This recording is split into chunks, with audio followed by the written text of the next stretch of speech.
Hey, it's Stacey Harris, and welcome to my office, as well as welcome to this video. I am so excited that you've taken the time to set and to schedule a strategy call.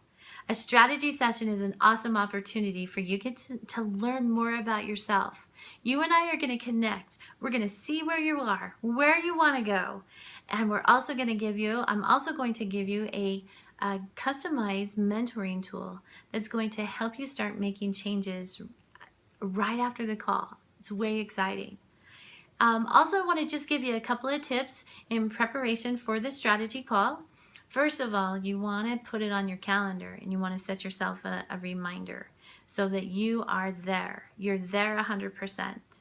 And then also, I encourage you to get in a place to where you can focus. So you want to be in a place where it's quiet so that you can, take notes and that, you're not in a place of distractions.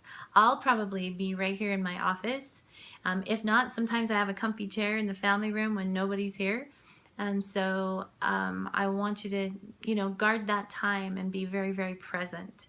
That's really important because when you're present, you're absolutely able to engage more and learn more and have more. So I wanted to give that to you. Also, I encourage you to go to my Facebook page called Soul Sister Solutions and become a fan, and then let's stay connected that way. On that page, I do daily posts, inspirational thoughts, words of wisdom. I do brain training tools. These tools are transformational. They do, no kidding, I've used it with my children, I've used it with me, brain training tools that work. And so I encourage you to let's stay connected that way. Also, Messenger. If you have any questions or you need to get in touch with me, please message me. I'm really good about getting back to my clients that way. So with that being said, let me tell you a little bit about me. Let me tell you where I'm from, and so that you can feel comfortable and know a little bit about my mindset and how it once was and the reasons for it and what has helped me with that transformation. I grew up in Utah. You may be familiar with Utah. It's where the 2002 Olympics was held. We have all beautiful types of seasons, all four of them, and we have some gorgeous mountains and some beautiful rock hills down in southern Utah. So it really is a beautiful place to live. And I am the oldest of 5 children. I have 1 younger sister and 3 younger brothers.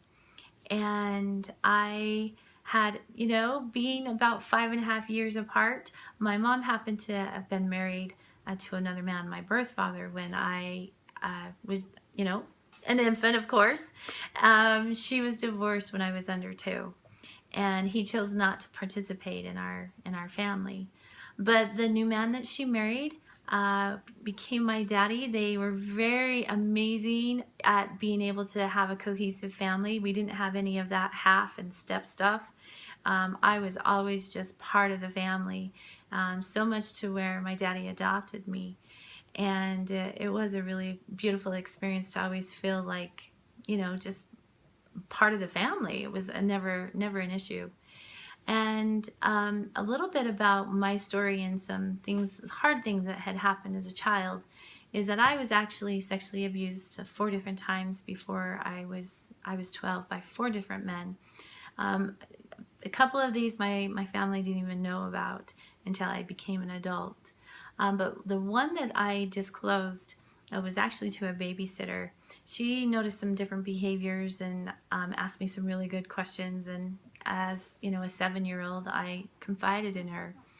And I was taken. My parents did the proper measures and reported it. And back in the day, that's, it wasn't they didn't make it really known. It wasn't on the, 5 o'clock news or whatever, or in the newspaper or neighbors and whatnot. It was just a low-key type of thing. But what they did do is I went to the police station, and I remember the green metal table and being in there with the investigator and the black tape recorder that they pushed down, record and play, and they started asking me questions. And that is when I can see it now. That's when I adopted the negative belief system of, oh my gosh, I did something wrong. I am here at the police station. I did something wrong. Now, none of those adults portrayed that, but that was the belief system that happened to me, is I did something wrong. And that's not what true. That was not true at all. But as a little girl and not understanding the big grown-up world, that's what had happened. And so I carried that belief system, and what ended up happening, I remember in the 4th grade that I was asked to go into a different reading group with a friend, and I looked at the teacher and didn't believe that I was good enough to do that, and I wasn't smart enough to do that. And I ended up believing and carrying that I wasn't pretty. I was always bigger than the other kids. I packed on a few pounds each year, never lost it. Food became my best friend, and ended up feeling that I was not good enough. And so in junior high hit, and some really hard things happened with our family. My mom became, as wonderful as moms are, they do their very best. She became very ill, and she ended up having, some really hard things with manic depression. And that I assumed the role, being the oldest, as the caretaker of the family. So I built my self-esteem on knowing how to clean and cook for the family. And I ended up going into a depression as well, and ended up in my 9th grade year not believing that I was good enough. Even though I had evidence that I had friends, I had been voted into a class office in the 9th grade, and I had friends, but again, it was the mindset, and I had overdosed on some pills, and I didn't want to be there anymore. So things were not really great. When I got into high school, I ended up was significantly overweight, other than other friends that I hung around with. Did not get asked out on dates, didn't go to any of the dances. And again, the self-esteem and the confidence was all wrapped around negativity.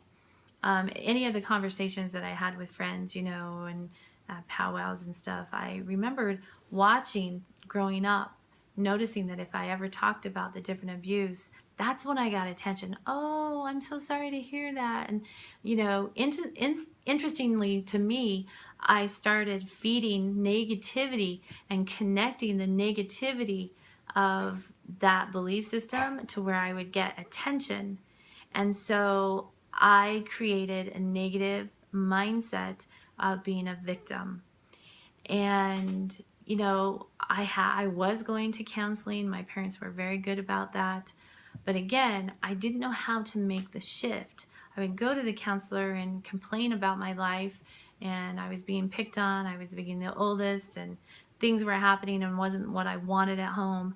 And I wasn't pretty, and I was fat and ugly, and I was stupid because I couldn't pass my tests, and barely I actually several times to get past my driving test.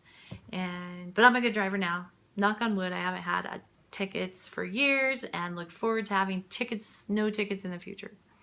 So again, I had this crazy mindset of being a victim and not being good enough. And so I did go to a technical school during high school. They had this great program, and to where I got to go to a half a day to go to cosmetology school. Well, what I knew was that I was really good with my hands, and so I did the styles and the haircuts, and felt really good about that. But when it came to the bookwork, no way. I never actually graduated. I did all my hours, I took my tests, and ended up not being able to pass my state boards. And so that was pretty devastating, of not being able to honestly believe that I could figure out how. I just didn't. I grew up knowing that I could cook and I could clean. And that's where I got my self-esteem. And my, honestly, my best friend was my food. I would sneak food. I would eat as I was cooking for my siblings. I would even sneak and steal food out of my parents' storage, multiple times. I would lie. And so I actually started some really negative, addictive behaviors of hiding and stealing. And so, it's just, I didn't know. My parents didn't know. I wasn't disclosing those kind of things to the counselor. But again, I didn't understand the mindset could be changed. After high school, I had a really fun opportunity. My friend had said, "Hey, I'm going to New York to be a nanny." And now this was the coolest thing, because this is what happened. I ended up I knew I could go to New York, and I knew I could be a nanny, and that was so stinking cool. And that's what I did, because I could cook and clean. And so I did. I ended up going, having a great time, having just amazing experiences, meeting some great people. Actually, some of, the friends that I met there are still my friends 35 years later. Fabulous, fabulous time. And within that mindset, after I got home, what was the next thing? Well, what am I supposed to do? Well, I went to work. I went to work in a family business. I did also go to work at a daycare, because it didn't take a lot of qualifications to do those kind of things. Well, with that, afterwards, I was, in my early 20s, and had the opportunity to do a church service mission. And with that church service, my assignment was to go to Brazil. Well, I honestly believed that God had made his first mistake. Why would he send me to a foreign country when I could not even speak my own language? I had failed English in junior high and high school. I couldn't pass my state boards. And why would he do something like that? Well, I went, and I really did my very best, but the language was very difficult for me. So much to where I would get them mixed up. One of the questions when we would talk to people, as we were walking up and down the streets and whatnot, and getting them involved, I would ask them, "Hey, so do you want a massage from Jesus Christ?" Who doesn't want a massage, right? Well, what I was supposed to say was, "Do you want a message from Jesus Christ?" And I totally got it all mixed up. It was crazy. It was totally crazy. So needless to say, my self-esteem was not real great when it came to being in a different country, because I still came home speaking English. I'd learned a few things, but it was pretty difficult for me. So I came home, started working at a telemarketing business, and I knew I could answer the phone. And I ended up having an opportunity I took the opportunity. I went and registered for college. And about 6 weeks into it, and I got a midterm exam, I broke. I left the midterm, and I mentally broke. I had a breakdown and ended up in the hospital, and ended up with, in counseling again, and didn't know how to recover very well. But I did my best, and built some, some confidence, got back in the workplace again, and ended up having somebody I had a family friend introduce me, gave my information to a boy, and he called to ask me out. Now, I don't believe in, coincidences, because what had been happening is that I was into personal development, and I had been listening to Zig Ziglar and Napoleon Hill and, Rita Davenport, and I was really focusing, and I was just reading that day an article on how to overcome fear, and how to manage it, because I was the girl in between all the depression. I'd also have massive anxiety attacks.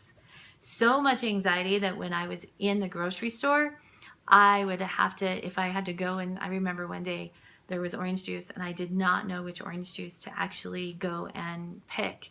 And I was having some massive anxiety. I went and put my face right into the frozen food section because I needed to calm down. And it was a can of orange juice. You can't go wrong with orange juice, right? But in my head, I didn't know how to make the right decision. So I was reading and face your fears, get a better mindset. And so this is what ended up happening. I said, okay, I'll go. And I thought, okay, I can do it once. Well, we had a delightful time. It was a very nice gentleman. We went miniature golf, hit a bucket of balls, have a delicious dinner. And I came home and went, whew, good. I never have to do that again.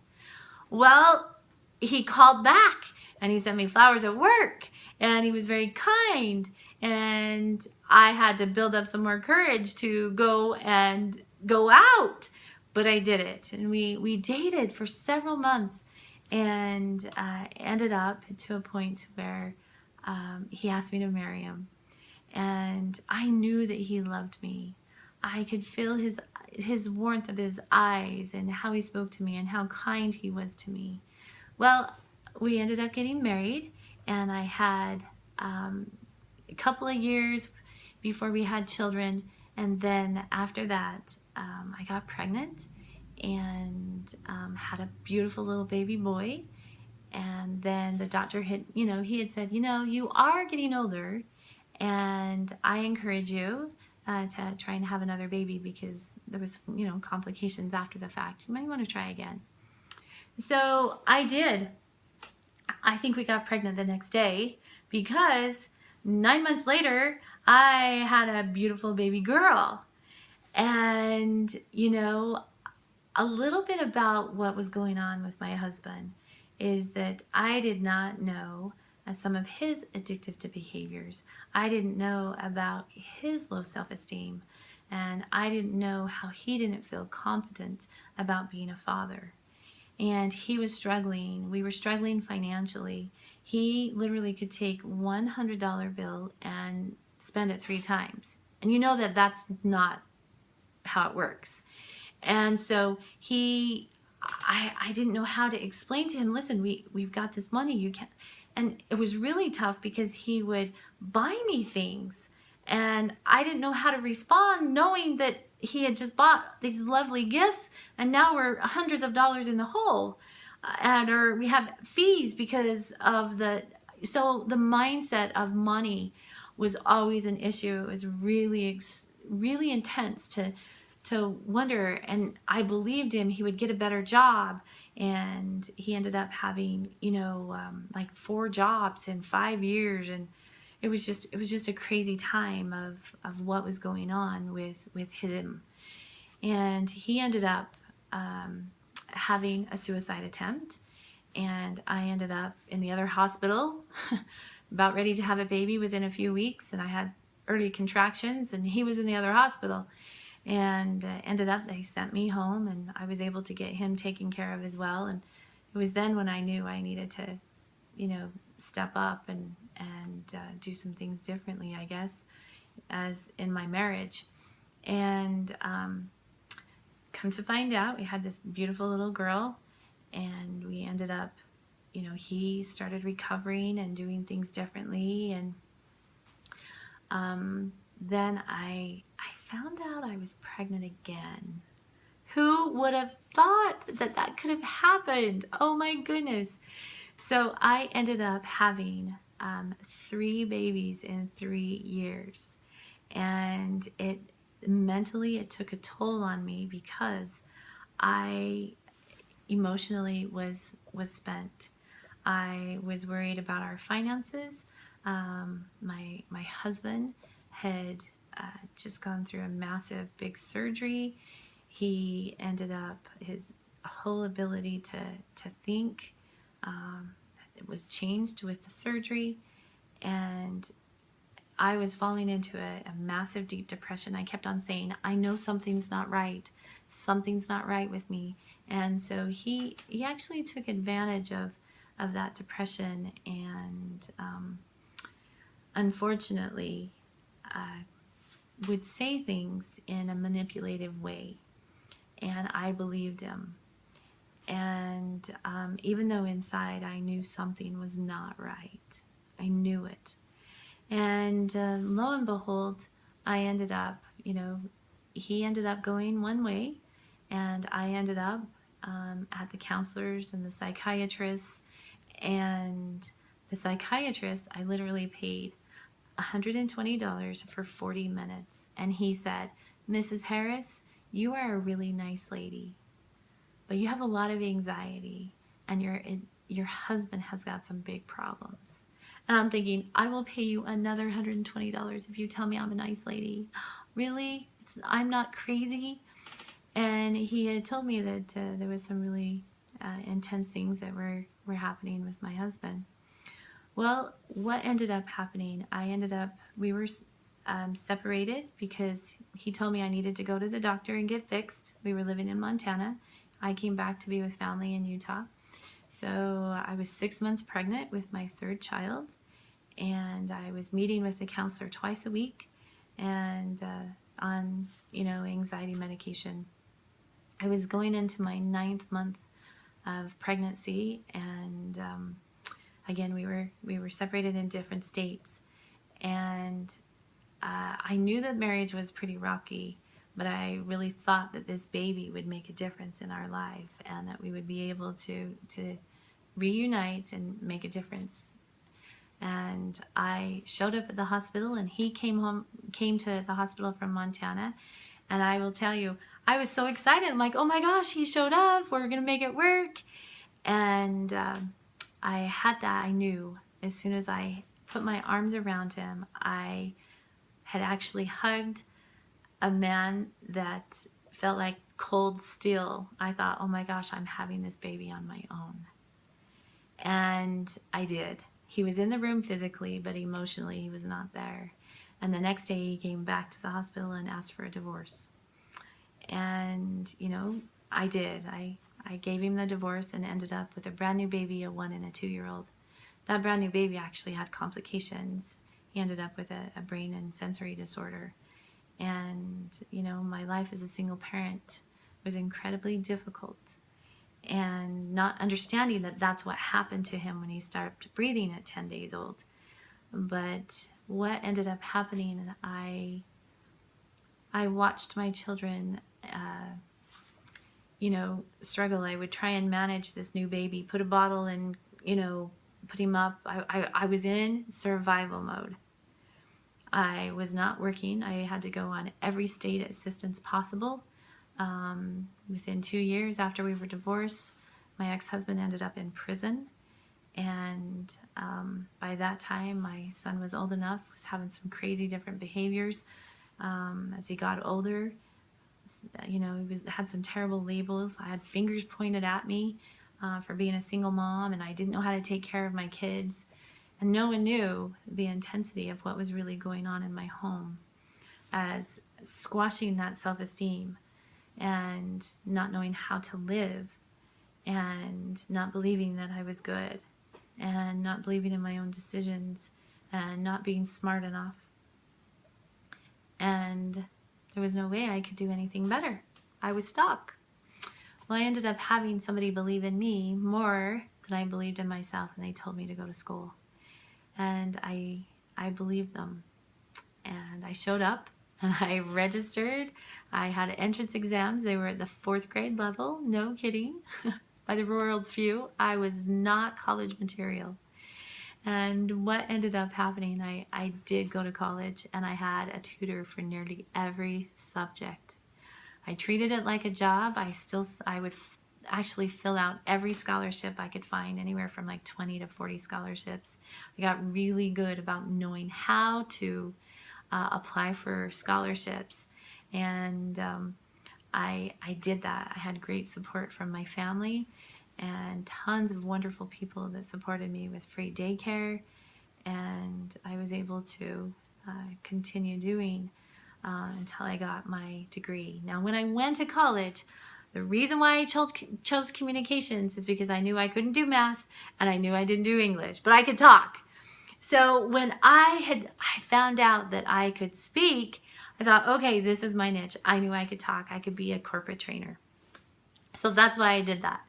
And so I graduated with a communications degree, and after 5 years of college, and I was honored with one of the most incredible awards. I was nominated and was selected as Woman of the Year.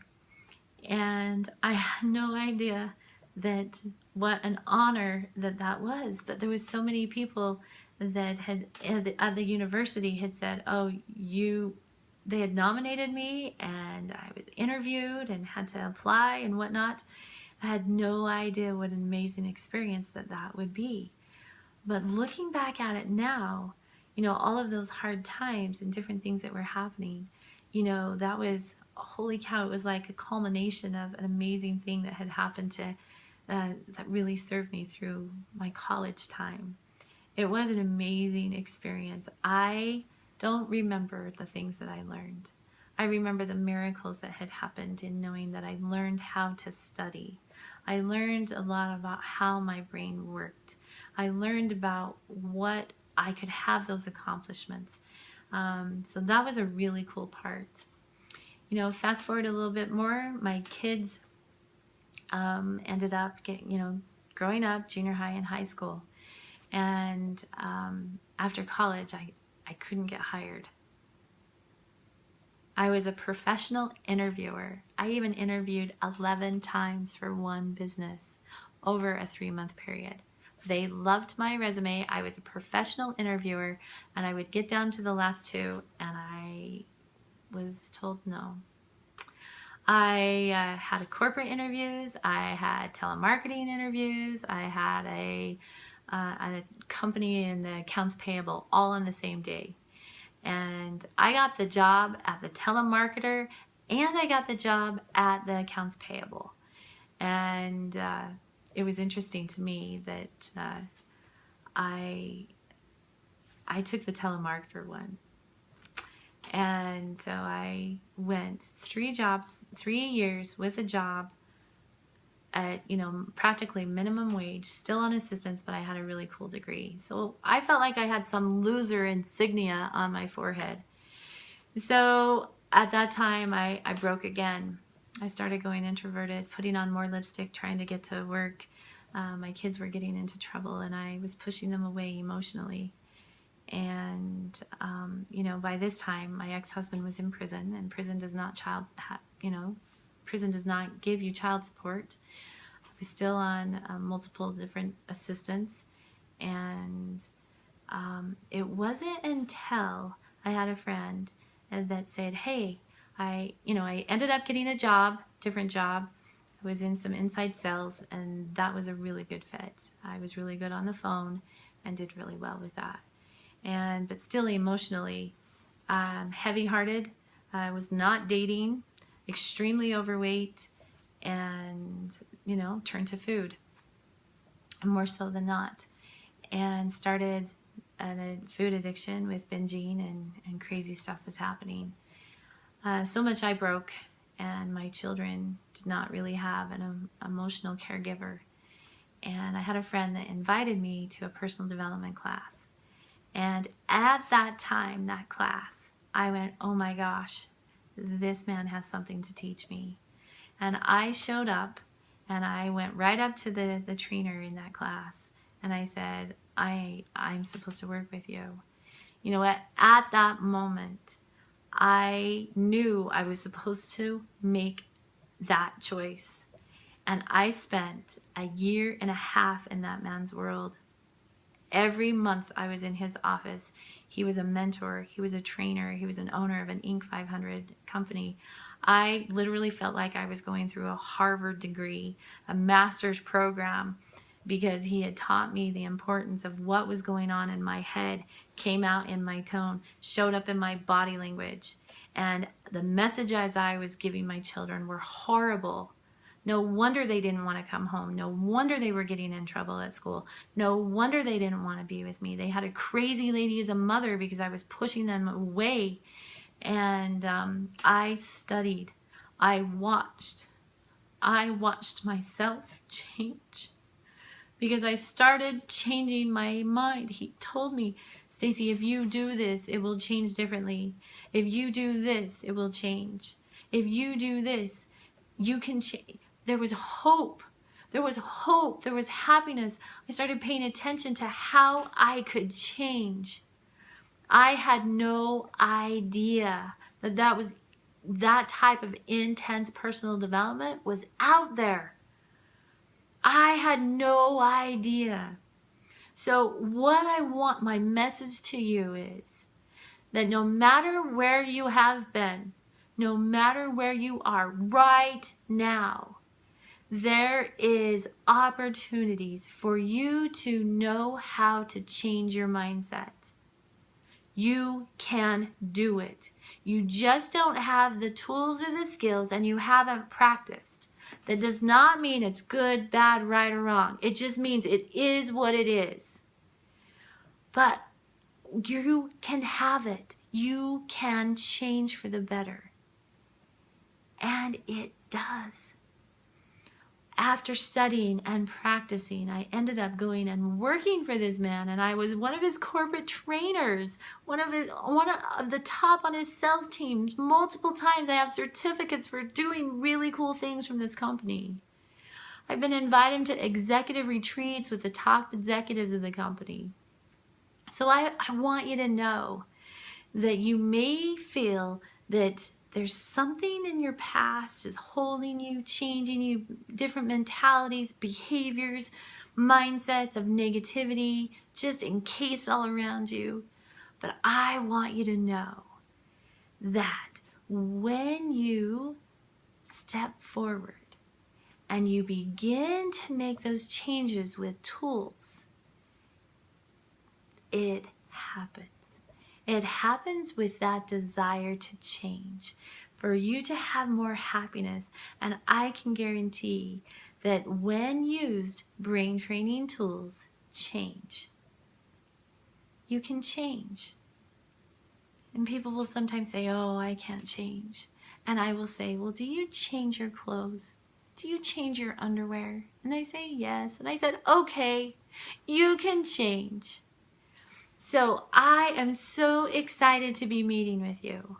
I am excited for your opportunity to make this step forward and to spend these few minutes together, and for you to be able to begin your opportunity to have more hope and more happiness in your life and make those changes so that you can clear out your mind, you can clean out your heart, and you can go and start rocking the planet.